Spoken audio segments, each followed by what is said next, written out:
बाह्यस्पर्शेष्वसक्तात्मा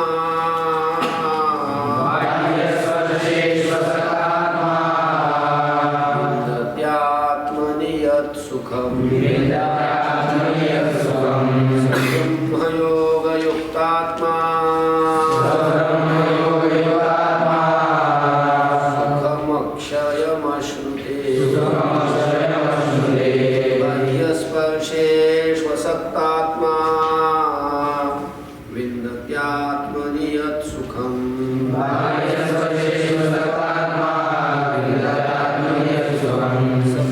ब्रह्मयोगयुक्तात्मा सुखमक्षयमश्नुते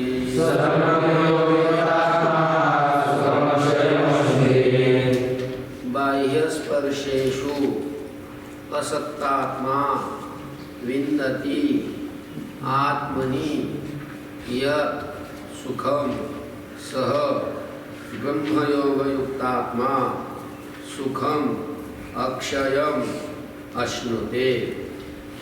पदच्छेद आला बघा आता. बाह्यस्पर्शेषु असक्तात्मा बाहेरचे जे विषय त्या विषयामध्ये ज्याचं चित्त आसक्त नाही त्याला काय म्हणतात? बाह्यस्पर्शेषु असक्तात्मा. ज्या पुरुषाचं चित्त बाहेरच्या विषयामध्ये काही नाही, आसक्त नाही असा मग तो पुरुष आत्मनि यत् सुखम विन्दति आपल्या आत्मस्वरूपाच्या ठिकाणी जे सुख आहे ते सुख तो काय करतो? मिळवतो, प्राप्त करतो. काय लक्षामध्ये? आत्मनि यत् सुखम. तसं तर सुख आत्मस्वरूपातच आहे, दुसरीकडे कुठे नाहीच. असं आत्मस्वरूपाच्या ठिकाणी असलेलं जे सुख ते सुख तो काय करतो? प्राप्त करतो. कोण? जो विषयामध्ये आसक्त नाही. आणि जो विषयामध्ये आसक्त त्याला आत्मसुख प्राप्त होईल का? होत नाही. मग कोण ते सुख प्राप्त करतो? जो बाह्यस्पर्शेषु असक्तात्मा बाहेरच्या विषयामध्ये जो ज्याचं चित्त आसक्त नाही असा तो पुरुष आत्मनि सुखम विन्दति आत्म्यामध्ये जे सुख आहे ते सुख तो प्राप्त करतो. असा तो सह ब्रह्मयोगयुक्तात्मा तो ब्रह्मयोगाने युक्त असणारा. ब्रह्मयोग म्हणजे ब्रह्मस्वरूपाच्या ठिकाणी ज्याचं चित्त स्थिर झालेलं आहे किंवा परब्रह्माचं जो ध्यान करतो, परब्रह्माच्या ध्यानरूप योगाने युक्त असणार. परब्रह्माच्या ठिकाणी ज्याने आपलं चित्त स्थिर केलेलं आहे अशा त्या योगाने युक्त असणार. लक्षामध्ये त्याला काय म्हणतात? ब्रह्मयोगयुक्तात्मा. ब्रह्माचं ध्यान त्या ध्यानरूपी योगाने संपन्न असणारा, युक्त असणारा तो पुरुष अक्षयम सुखम अश्नुते. जे अक्षय सुख आहे, ज्या सुखाचा कधी क्षय होत नाही, नाश होत नाही असं जे सुख आहे ते सुख तो अश्नुते म्हणजे उपभोगतो. काय करतो? ते सुख उपभोगतो. अक्षय सुखाचा उपभोग घेतो. अजून एक सांगू. बाह्यस्पर्शेषु असक्तात्मा बाहेरच्या विषयामध्ये ज्याचं चित्त आसक्त नाही असा तो आत्मनि यत् सुखम विन्दति आत्मस्वरूपामध्ये जे सुख आहे ते सुख तो काय करतो? प्राप्त करतो, मिळवतो. सह ब्रह्मयोगयुक्तात्मा सह म्हणजे तो ब्रह्मयोगाने युक्त असणारा म्हणजे ब्रह्माच्या ध्यानरूपी योगाने युक्त असणारा म्हणजे ब्रह्माचं ध्यान करणारा असा तो पुरुष अक्षयम सुखम अश्नुते अक्षय सुखाचा उपभोग घेतो, अनुभव.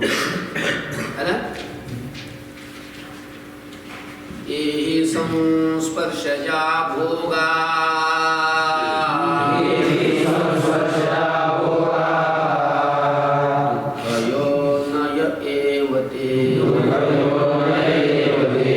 अत्यन्तवन्तः कौन्तेय नति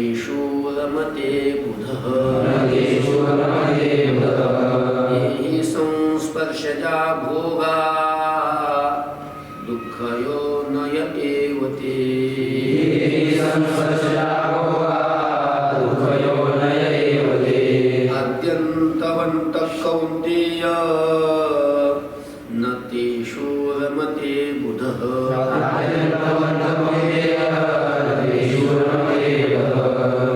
ये हि संस्पर्शजाः भोगाः दुःखयोनयः एव ते अद्यन्तवन्तः कौन्तेय न तेषु रमते बुधः.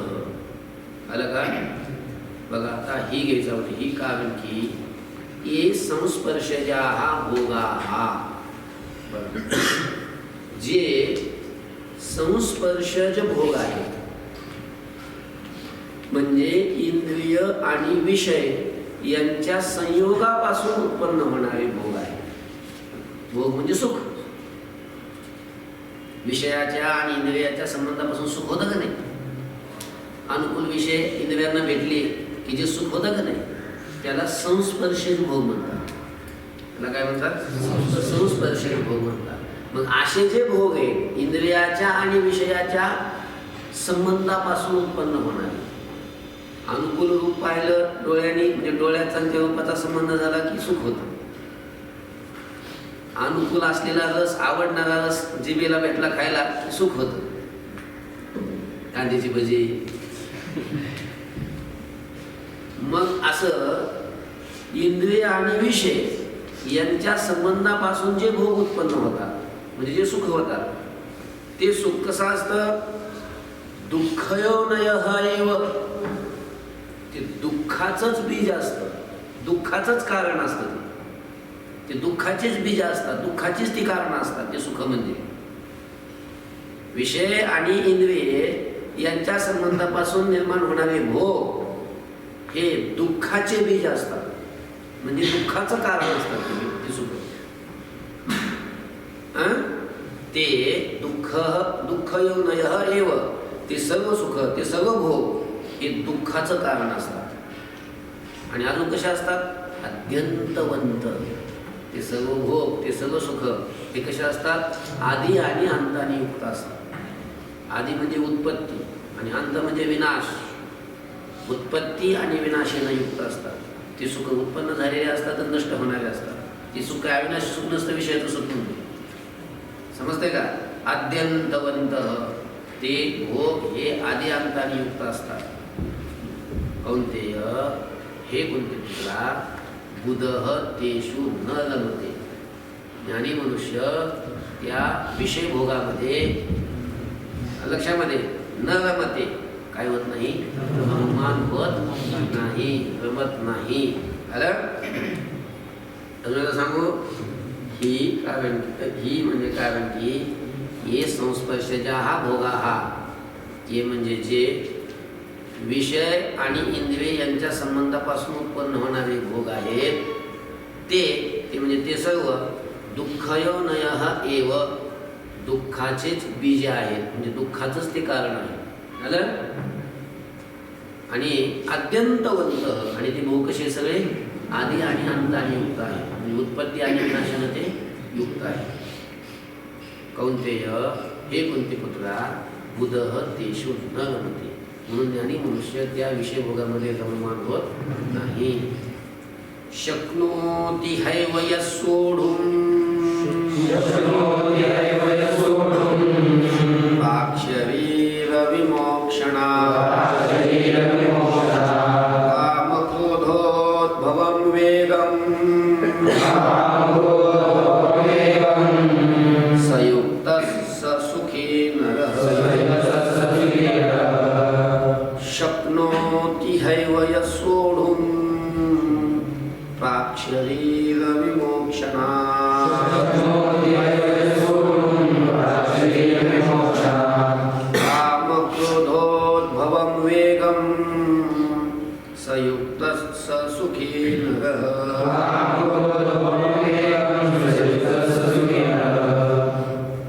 पदच्छेद बघा.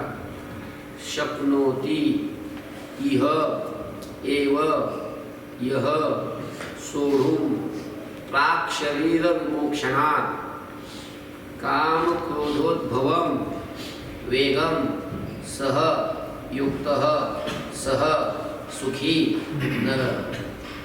आलं बघा आता.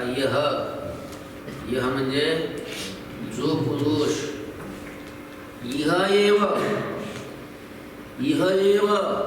इथे असतानाच, इथे म्हणजे मृत्यू लोकात असतानाच, जिवंत असतानाच, मेल्यावर नाही, इथंच. इह इथंच म्हणजे कुठं, त्याचं स्पष्टीकरण आहे. शरीर विमोक्षणात प्राक, शरीराचा त्याग करण्याच्या पूर्वीच, शरीराला सोडण्याच्या पूर्वीच, म्हणजे मरण्याच्या अगोदरच. कळलं का? मेल्यावर नाही, मृत्यूच्या अगोदर, शरीर सोडण्याच्या अगोदरच, म्हणजे जिवंत असतानाच. काम क्रोधोद्भवम वेगम सोडून शकनोती. काम क्रोधोद्भवम वेगम, काम आणि क्रोध यांच्यापासून उत्पन्न होणाऱ्या वेगम म्हणजे वेगाला, काम क्रोधापासून जो वेग उत्पन्न होतो त्या वेगाला सोडून शकनोती, सहन करण्याकरता समर्थ होतो. सहन करू शकतो. कशाला? काम क्रोधापासून उत्पन्न होणाऱ्या वेगाला सहन करू शकतो. सहस युक्त, तोच योगी आहे. आणि सह नरह सुखी, तोच मनुष्य काय आहे? सुखी आहे. सह नरह युक्तः सह सुखी, असं घ्या. तोच मनुष्य योगी आहे आणि तोच काय आहे? सुखी आहे. कोण? जो काम क्रोधाच्या वेगाला सहन करतो, त्या वेगानं जो वाहला जात नाही, त्या वेगाला आवरण्याकरता जो समर्थ होतो. कळलं का? अजून एकदा सांगू का? बघा, यह जो पुरुष इह एव इथेच, शरीर विमोक्ष, इथेच म्हणजे या लोकातच, शरीर विमोक्षणात प्राक, शरीराला सोडण्याच्या पूर्वीच, काम क्रोधोद्भवम वेगम सोडून शकनोती, काम क्रोधापासून उत्पन्न होणाऱ्या वेगाला सहन करण्याकरता समर्थ होतो. सोडून म्हणजे सहन करण्याकरता, शकनोती म्हणजे समर्थ होतो. तो सहन करू शकतो. सहनर, तो मनुष्य युक्त, तो योगी आहे. सहसुखी, तोच काय आहे? सुखी आहे. आलं?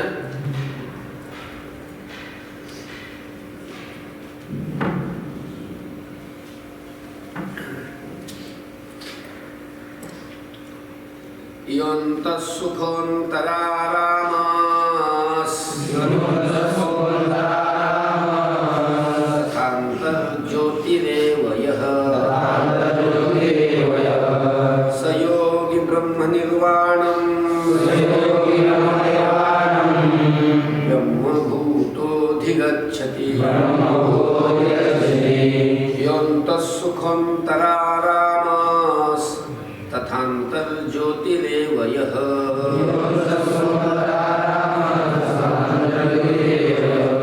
स योगी ब्रह्मनिर्वाणम् ब्रह्मभूतोऽधिगच्छति.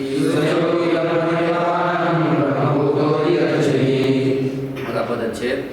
यः अंतःसुखः अंतरारामः तथा अंतर्ज्योतिः एव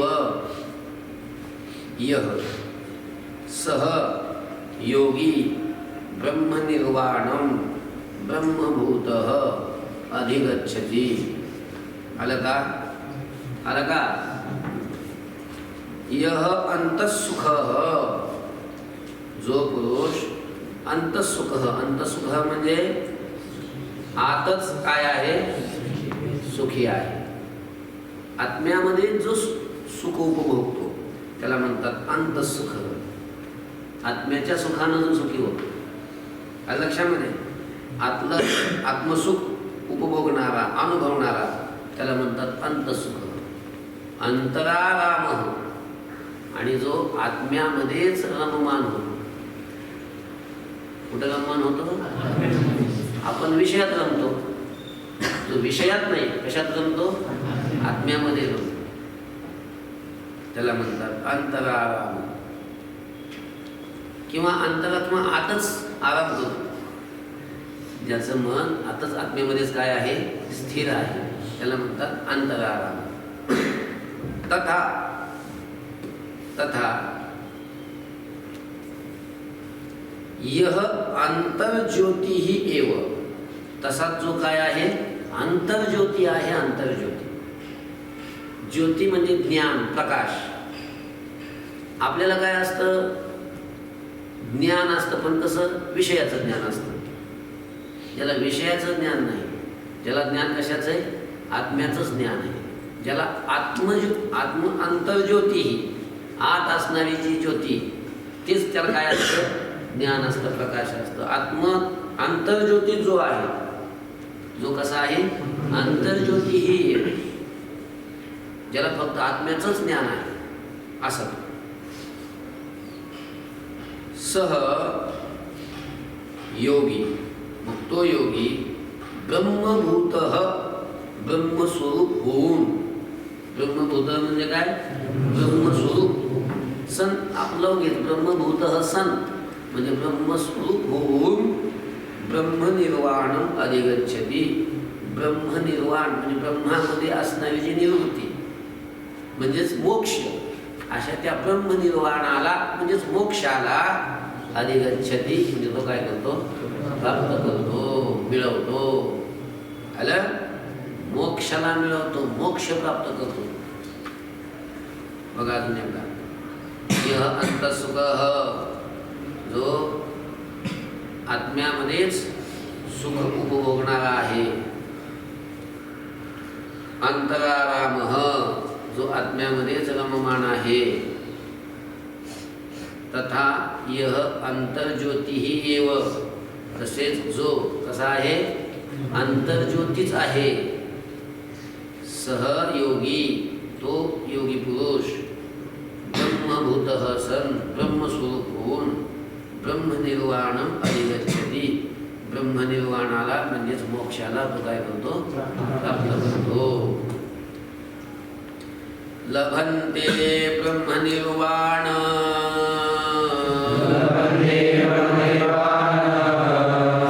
विषय क्षीणकल्मषाः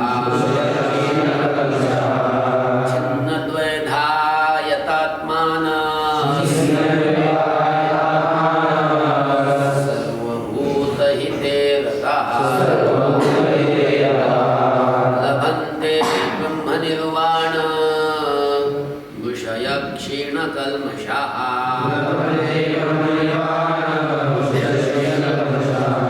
छिन्नद्वैधा यतात्मानः सर्वभूतहिते रताः.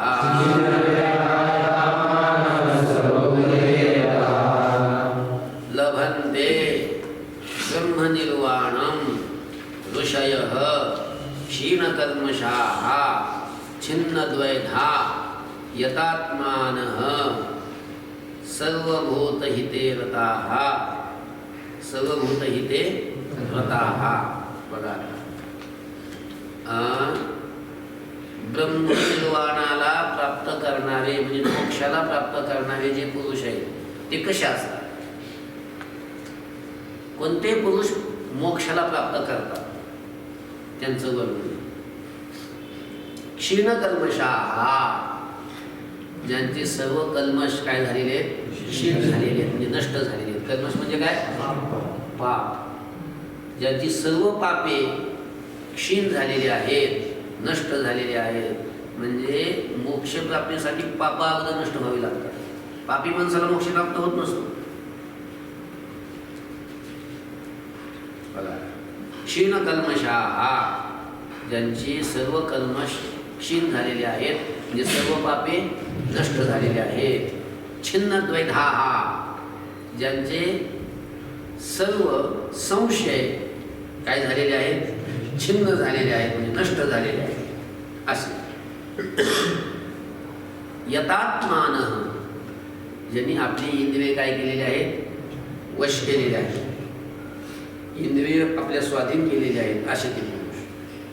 सर्वभूत हिते रता हा, सर्व भूतांच्या हितामध्ये रत आहे. म्हणजे सर्व भूतांचं, सर्व प्राणी मात्रांचं हित व्हावं याच्यासाठी त्यांचा प्रयत्न असतो. असे सर्वभूत हिते रता, असे ते ऋषय, असे ते महात्मे, असे ते ऋषी संन्यासी ब्रह्मनिर्वाणं लभन्ते. ब्रह्मनिर्वाणाला म्हणजे मोक्षाला ते काय करतात? मिळवतात, प्राप्त करतात. आलं? अजून एकदा सांगू. क्षीण कर्मशाहा, त्यांनी सर्व आपले कर्म क्षीण केलेले आहेत, म्हणजे आपले सर्व पापे त्यांनी काय केलेले? नष्ट केलेले आहेत. असे छिन्न द्वैधा हा, ज्यांनी आपले सर्व संशय नष्ट केलेले आहेत. यतात्मान, ज्या पुरुषांनी आपले सर्व इंद्रिय आपले वश केलेले आहेत असे ते पुरुष. सर्वभूत हिते रता हा, आणि सर्व भूतांच्या हितामध्ये रत आहेत असे ते पुरुष. म्हणजे पाप ज्यांचे नष्ट झालेले आहेत, ज्यांचे संशय नष्ट झालेले आहेत, ज्यांनी आपले इंद्रिय आपल्या अधीन बनवलेले आहेत आणि सर्व भूतांच्या हितामध्ये जे काय आहेत रत आहेत असे ते ऋषय, असे ते महात्मे, असे ते ऋषी ब्रह्मनिर्वाणं लभन्ते. ब्रह्मनिर्वाणाला ते काय करतात? मिळवतात. ब्रह्मनिर्वाणाला म्हणजे मोक्षाला ते प्राप्त करतात, मोक्ष मिळवतात. आलं? ओम शांती शांती शांती.